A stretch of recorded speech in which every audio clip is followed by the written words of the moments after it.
Hello, this is Dovey Wilkerson with Old School Boxing Talk, and this is the review of the Andre Ward Sergey Kovalev fight. Shocking. Um, in my preview, I picked Andre Ward to win, and I said because I felt that Sergey Kovalev could not let the first fight go, and that as long as Kovalev was holding on to the first fight and could not get past it, mentally he was a beaten fighter. And apparently that held true tonight because he was, he was broken. Um, Now, I have a lot of respect for Sergey Kovalev, and always have. And I've never said anything different than I have respect for Sergey Kovalev. He's one of my favorite fighters. And even though, yes, he lost 2 fights to Andre Ward, I still want to see Sergey Kovalev back in the ring. I still think if you put him in there with Adonis Stevenson, he kills Adonis Stevenson. And I also think that with Sergey Kovalev's frame, maybe it's time for the Crusher to go up to cruiserweight. I think that his size, his frame, I think Sergey Kovalev, a guy his size, is maybe too big to continue to make 175, not taking anything away from Andre Ward. Don't even think I am, because I'm giving Andre Ward all the credit in the world. But for me personally, I would rather see Sergey Kovalev go up to cruiserweight and dominate the cruiserweight division, which I believe he could do, and go up there to cruiserweight and dominate that, and reestablish himself, and get his confidence back. This fight, and I put it on Facebook that I had to fight. The first 4 rounds of the fight I gave to Kovalev. I gave rounds 1 through 4 to Kovalev, because he was out hustling Andre Ward. In my opinion, he was out hustling him. And he was just more in charge of the action. Who would I rather be? If I look at when I watched those first 4 rounds, I believe Kovalev won the first 4 rounds of the fight. So I had Kovalev up. I gave him the first 4 rounds. Rounds 5 and 6, round 5, 6, and 7, I gave to Andre Ward. And, of course, we know the fight ended in the 8th round. Wow, that I didn't expect. And I'm sorry, I didn't. I expected I expected Andre Ward to win a close decision down the stretch, but I did not expect a stoppage. Now, okay. As the round progressed, I'm watching this through the first 4 rounds. Yes, Sergey Kovalev won the first 4 rounds, but here's what was happening during the first 4 rounds of this fight. Andre Ward was establishing a body attack. When you're a guy like Kovalev, tall, lean, lanky, likes to keep you on the outside, has a killer right hand, a la Tommy Hearns mode, those guys don't like body shots. What I've seen Andre Ward do was he nullified the right hand of Kovalev, but Kovalev in the first 4 rounds, his jab was carrying him through. Also, I think Kovalev needs to learn how to, and at this stage of the game, you can learn. He needs to put a left hook together. If Sergey Kovalev put a left hook together, he's going to be a very dangerous fighter. He doesn't have a left hook. Why doesn't a guy that size with that much power, why has nobody shown this guy, developed his left hook? Look, if Sergey Kovalev was using that left hook, I think we might be having a different result right about now. Andre Ward took away the right hand, and Sergey Kovalev was using the jab and was effective with the jab, but he didn't have the hook. When the right hand wasn't working, he would throw the jab, right hand. When Andre Ward would slip the right hand, and then Kovalev didn't have the hook to come back with. On the inside, I would have liked to see Kovalev work Ward's body, go throw body shots to, hit Ward with some of those same crushing shots. Go work the inside, uppercuts to the sternum. hooks. I would like to see even as maybe a strong right hand to the body. But those are not. Those are the kind of subtleties that I felt that had Kovalev made, we would have had a different outcome. Now whose fault that is? Um, I don't know, because there was a lot of stories about how Kovalev is hard to train, this or that, whatever. The point is, I don't know whose fault it is, but here's the problem with Sergey Kovalev. What he does well, and nobody's ever added to that, because for what he does really well, and he's been very successful with it. And I'm gonna tell you this: 90% of the guys that he faces, or maybe I'll go higher, say 95% of the guys he faces, what he does well is enough to beat them. But there are those 5%, and Andre Ward falls into that 5%, of guys that have the remedy and the boxing IQ to take weapons away from him and really make him one-dimensional and really, take away everything but that jab. Kovalev needs a hook. He needs an uppercut. He needs to learn how to fight on the inside. By no means does this mean Sergey Kovalev is done because he's got 2 losses. Anybody thinks that in counting matters is an idiot. In my opinion, he's still the second best light heavyweight in the world. To Andre Ward. I do rank him above Adonis Stevenson because, I'm sorry, I just believe that if those two fought tomorrow, Sergey Kovalev destroys Adonis Stevenson, because everything that Sergey Kovalev likes, what he does well enough to beat Adonis Stevenson. So, now Andre Ward has that option of, are you going to try to get a Adonis Stevenson fight? And in my opinion, I don't think Al Heyman and those folks that work with Adonis Stevenson put him anywhere near Andre Ward. That fight never happens, folks. Sorry, that's just not gonna. I don't see that fight happening because it's a lose fight for Adonis Stevenson. Adonis Stevenson cannot beat Andre Ward. He couldn't beat Sergey Kovalev, so he sure as hell can't beat Andre Ward. But then again, I could be wrong. Styles make fights. It could be one of those trilogies where Andre Ward's beaten Sergey Kovalev twice, and maybe Sergey Kovalev can go there and beat Adonis Stevenson, and Adonis Stevenson can beat Andre Ward. You never know. It's one of those things in boxing I've seen happen a lot of times, where fighter A can beat fighter B, and fighter C can't beat B but can beat A.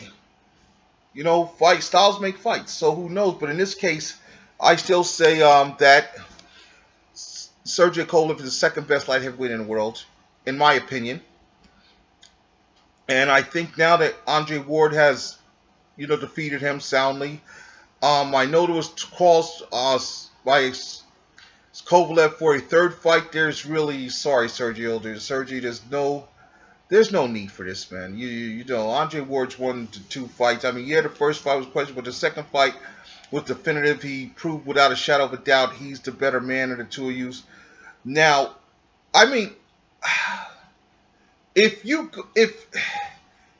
Sergey Kovalev can get Adonis Stevenson to get into the ring with him, and he can win that WBC title, would that be enough to entice Ward into a third fight? I don't know. I would think that might be. But honestly, on the real, I would prefer Kathy Duva to be smart now. Because, look, Sergey Kovalev has nothing to prove at light heavyweight. He's nothing at all. It took the best fighter in boxing today to beat him twice. He has nothing to prove. Of all these Eastern European fighters, he's the best of them. Has the best resume, and is the best of them. Right now, better than Golovkin, better than Lomachenko. His only 2 losses have been to the man who's, in my opinion, the best fighter in boxing today. So that's no disrespect to Sergey Kovalev. I think that for now, for Sergey Kovalev, it's time to move up to cruiserweight and prove his dominance there. I think he goes up to cruiserweight, and whatever champion he faces, he beats. And I could see Sergey Kovalev doing the same thing at cruiserweight that he did at light heavyweight. And he won't have the problem of an Andre Ward because there's, unless Andre Ward decides to come up. But I could see Sergey Kovalev having a nice long reign at cruiserweight. And actually, Sergey Kovalev might be just what the cruiserweight division needs because he's a star. And he could bring some much-needed star power to that cruiserweight division. Because, look, I want to see Kovalev fight whenever he fights. So, I always want to see Kovalev fight. There's a lot of people that want to see Kovalev fight. So, move up to cruiserweight division. You dominate that division. You'll bring some eyes to that division. And as you're growing up, we'll see where you stand as far as maybe you grow to the point where you want to make that jump and you feel comfortable make that jump to fight in the heavyweights. I don't know. But I definitely think Sergey Kovalev should move to cruiserweight. I don't think there's anything left for him to prove at light heavyweight. Adonis Stevenson is not going to fight him, so I would be looking to line up a tune-up fight at cruiserweight and then a title fight at cruiserweight for Sergey Kovalev, and let Kovalev just go on about his business, and let's see what Andre Ward does. And let's call that a day. On the undercard, the only fight on the undercard I seen because I missed the very first fight. I seen the Rigondeaux fight, which for what lasted was a pretty good scrap. Rigondeaux was awarded a first round knockout. The guys, it was a tough, scrappy fight. Both guys were in there fighting, and Rigondeaux, the punch that knocked him out came after the bell. And I've never seen a network go as hard as HBO did to try to get Guillermo Rigondeaux disqualified, to tarnish Rigondeaux. Jim Lampley and HBO, yeah, they consider that idiot from the Nevada State Athletic Commission talking about, oh yes, thanks to Jim for being non-biased. Jim Lampley's as biased as it fucking comes. They gave, HBO, they are sitting there trying to get rid of Guillermo Rigondeaux because they don't like him. And they want to find a way to get rid of him. So what are they trying to do? Oh, he's undefeated. Let's see if we can get this damn victory he had turned into a loss. So now we can say, haha, he couldn't be this guy. And this guy's not going to, and if they overturn it, and I hope Nevada doesn't, if anything, make it a no contest. I can live with that, but don't give Rigondeaux a loss off of this because both guys were throwing punches. It's not the fact that Rigondeaux's punch scored the knockout, and honestly, I don't think the punch was that hard to score the knockout. I think the guy decided, hey, let's take a dive here and let's try to take the easy way out and try to get a cheap win. So I hope Nevada understands that, watches it again, sees what everybody else sees, and says, if you're going to change it from a KO win for Rigondeaux, change it to a KO win to a no contest, and let's move on, and those two guys can fight. Get that boy, those two guys can fight again somewhere down the line. But don't screw Rigondeaux like that. Also, it's time for Rigondeaux to make a move. Why are you staying at 122? You cleaned out 122. You know nobody at 122 is going to fight you. So it is time for you, Rigondeaux, to tell your people, I need to move up to featherweight. Move up. You need to move up and force fights with guys like Leo Santa Cruz, Gary Russell Jr. You need to go up because you're going to be made a mandatory for either one of them. You need to force those fights. You keep saying everybody's ducking. Okay. Then you have to force the fights you want. You just can't go in here saying, I want this fight. Staying at 122 and everybody's at 126 and above. You need to make the move because nobody at 122 is going to fight you. First thing I hear is HBO talking about, oh yeah, would you fight Chocolatito to catch weight? We don't need Chocolatito. There's no sense in fighting Chocolatito. You want the bigger boys. You need a Gary Russell. You need a Leo Santa Cruz. You need a Lomachenko fight. Those are the fights you need to start. You're pushing 40, so you need to, get these fights done because you got maybe 2-3 years left on your career, and it's over with. It's a wrap, son. You're not a young boy anymore. So you need to, make the move and make the move now, and stop this. I'm saying at 122 BS. I'm sure you're bigger than 122. If you feel you can't make 130 or you're not strong at 130, You know, the only way you're gonna know is have a few non-title fights. Give up these damn belts. Go up to 126 pounds. Have a non-title fight at 126. See how your body feels. You know, fight a legitimate top 10 guy at 126. See how your body feels. If you feel okay, this is pretty good. I feel strong. Blah blah blah. Now, okay, let's get a champion in here. You know, you got Gary Russell Jr. who's saying he'll fight anybody. You know, he wants competition. Being that you're the WBA and WBO champion at 122, I would be shocked if the WBA and WBO don't rank you highly at 126, so which would pretty much put you in line for a title fight. You know, you have to make this stuff happen because these boys that you're chasing are young. They're much younger than you are, and they have a lot more time to do this than you do. So they're pretty much, these young boys just pretty much waiting your ass out. They're just going to fight around you, wait your ass out. That you're either going to get you on their terms, or they're going to just, you know, wait till you're too old, you just walk away. And you have to be the one to tell your management, your promotional team, hey, we got to get these fights, we got to get these fights now. But you also have to be willing to step up and wait. Like I said, have a non-title fight. Your next fight should be a non-title fight, regardless of what happens with this fight here. Your next fight should be a non-title fight at featherweight, at the full featherweight weight limit against a top 10 guy. Feel it out, see how it goes, and take it from there. Honestly, if I were, for me personally, what I would do, if you really want to do something spectacular, jump from 122 right to 130 and fight Orlando Salido. Why not? What you got to lose? You know, you jump into weight because you jump up there and fight Orlando Salido. If you can beat Salido now, you put pressure on a Lomachenko fight. You know, you say, hey, I've gone to 130. I fought Salido. I beat the man that beat you. And then you can go back to 126 and win a title there, blah, blah, blah. Now while you're negotiating a favorable fight with Lomachenko, because you can say, hey, I beat the guy that beat you. You know, so what do you want to do? Because you're saying nobody wants to fight you.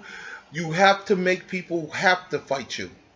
And it can't just be because guys like Matt Kellerman and myself and pure boxing fans say, hey, we would love to see this guy give it a fight. You have to do your part, which means taking fights. We should jumping up, high risk, high reward. You are in that position where you have to take the high risks. You know, you're not going to get the high reward because it's not going to fall in your lap. So you have to, honestly, to make the jump, you know, to featherweight. And if the jump to featherweight if you don't think you're going to get that fight at featherweight, jump right to 130. See if you can jump to 130 and get a fight with Salido. You know, why the hell not? Get a fight with Salido. Salido's the mandatory for Lomachenko. Get that fight with Salido. If you beat Salido over 12 rounds, then great. Now you can say to Lomachenko, hey, I'm your mandatory, and I just beat the man that beat you. So what are we going to do here? Now the pressure's on Lomachenko and his people in Top Rank to make this fight a reality. It's a makeable fight. First of all, it's a makeable fight for you because I know Rock Nation, I guess the relationship between Rock Nation and PBC is not that great. I don't know. Maybe it is. Maybe it isn't. I don't know. I will ask Michael Montaro, who does Montaro Unboxing, and I'll see what I can find out legitimately, because I'm going to say I don't know till I get somebody that does know. A lot of times, a lot of info I find out, I get it from Mike. I'll ask Mike a question when he's doing his shows, and he'll give me an answer. That's why, on my first video about the Andre Ward Kovalev, I didn't mention the fact that Kathy Duva had that there was going to be no rematch, because I didn't know about that until I found out. I talked to Montaro, say, Mike, is it going to be a rematch? Is it true that Kathy Duva said that Kovalev wins no rematch? And he verified that, yeah, that's what's going on. So I said, okay, so I'll report that that's factual, but I don't want to put stuff out there that's not true.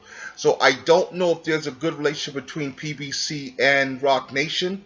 So that would prevent a Lomachenko, Leo Santa Cruz, Lomachenko, Gary Russell. I don't know. I will find out, though, from credible sources. Like I might ask 7-8 Sports. I'll ask Dante. I'll leave the question for Dante. I'll lead a source for people that I know have that kind of insight and information. And once I get them, get that information on my next post, I'll put it in there because I know it's coming from credible people. Because there's a lot of sites out here that people aren't credible. So I would talk to credible people who can tell me yay or nay if these guys can or are willing to work together. So that if there's a possibility of those fights happening. So if there is, great. If there isn't, well, then it's time for. We know that Rock Nation and Top Rank will work together. So then it's up to Rigan Dial to jump up to 130, maybe get a fight with Lomachenko, beat Lomachenko, and then position himself for a fight with for jump up there, beat Salido, and then position himself for a fight with Lomachenko. Because like I said, you're pushing 40 if you're not there already. So for Ricky and DL, you don't got a whole lot of time. You gotta make hay while the sun's shining. Now the future for Andre SOG Ward.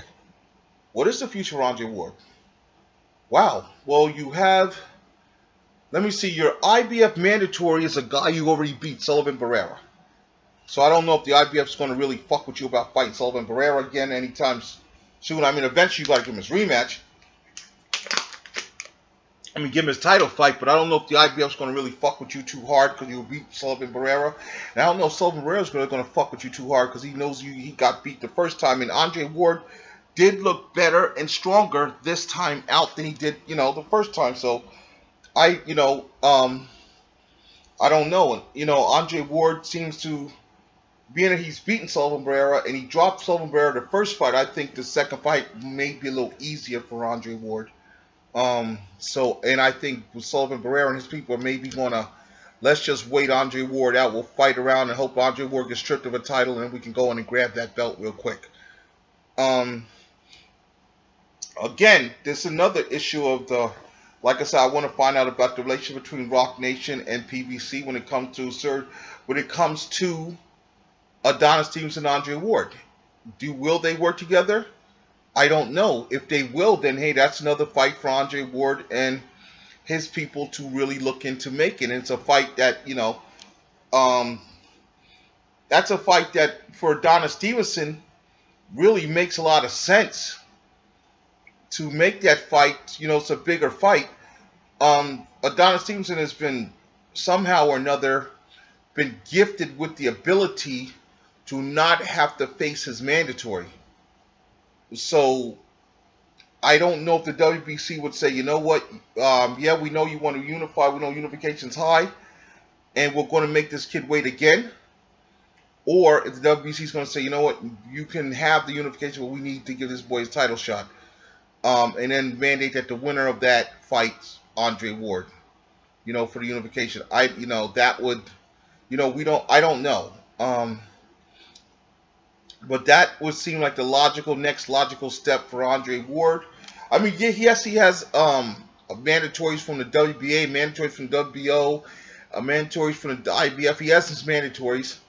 But as far as big money fights and big fights, the only big fight Andre Ward really has is the Adonis Stevenson fight. Or, yeah, that's it. Because I don't see... Okay, now, Badu Jack is supposed to jump up and fight Nathan Cleverly for some WBA regular title, which is, yeah. Anyways, and I honestly, in my opinion, even if Badu Jack wins that, I don't see Badu Jack pushing for a fight with Andre Ward. I don't think Floyd Mayweather promotes Badu Jack wants any of that trouble from Andre SOG Ward. So I would think he's going to keep Badu Jack as far away from Andre Ward as possible. He sure as hell going to keep as far away from Sergey Kovalev, so Kathy Duva not even bother calling, because Floyd Mayweather doesn't even going to just use Floyd Mayweather's going to change his number. If Sergey Kovalev called about talking about fighting Badu Jack, they're going to change their number. They aren't even thinking about fighting you. Just like Nathan Cleverly, you think Nathan Cleverly's sitting there talking about, hey, I'll fight Kovalev again? No, because he knew the last time he fought Kovalev kicked his ass and took his title. So he's in no hurry to fight Kovalev again either.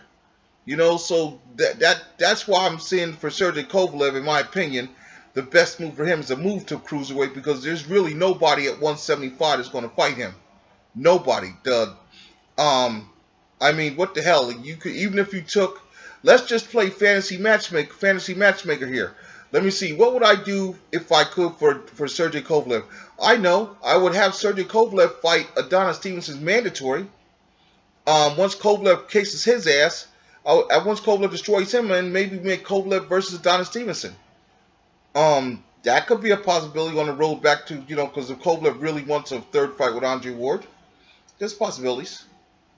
But I have a feeling that even if Kathy Duva and Sergey Kovalev were into entertaining that option, I have a feeling that people's going to change their numbers. It's like I said on one of my videos earlier. Fighters aren't afraid of other fighters. You're not. It's your management that you're saying that we don't want no problem with this guy. So, I don't think Adonis Stevens is afraid to fight anybody. I don't think Adonis Stevens is running to fight him. I think if he has to fight him, he'll fight him. But I don't think he's not running to fight him. But he's not afraid to fight him. But a lot of times it's your management that says, you know what, yeah, we don't want that work. We got other things to do. So we're going to find out here within the next, by the end of the year, we should know what Andre Ward's going to do, because I'm hoping that Andre Ward get back in the ring again by the end of the year. There's no reason for him not to get back in the ring at the end of the year unless he got hurt badly in his Kovalev fight.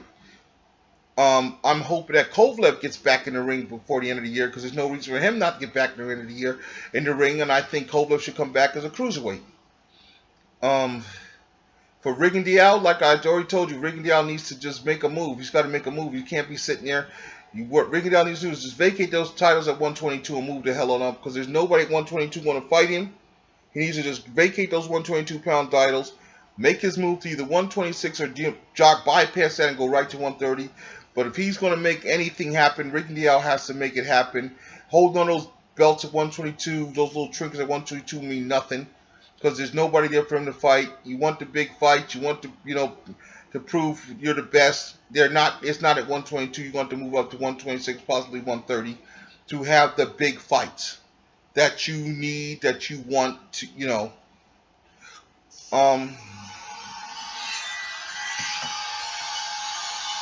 So that's my opinion on that. That's my feelings on that. So till next time, this is David Wilson signing off for Old School Boxing Talk. Have a good one, folks.